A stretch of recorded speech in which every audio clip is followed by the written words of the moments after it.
Hey, in this video I'll explain to you how I installed my Z ball screw nut mount.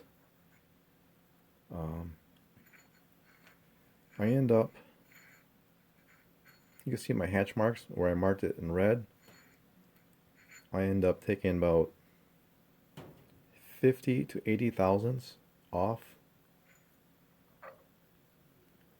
So I notched it out. I put like a relief in there. So when the edge of the casting will go up, so this would go slide up and down, the edge of the cast would not interfere if I'm this. So when I installed it,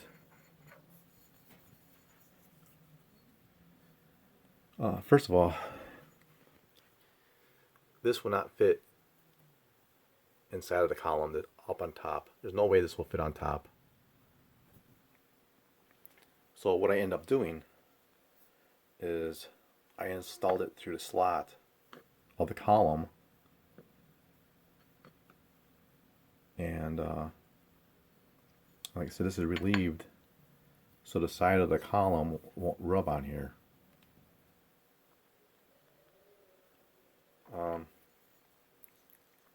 Like I said, I installed it this way.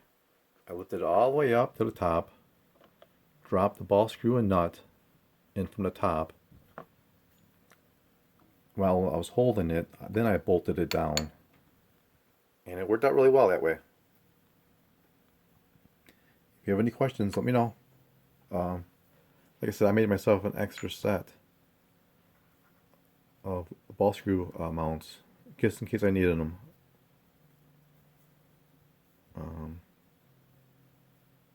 Thanks for watching, subscribe, and let me know what you think.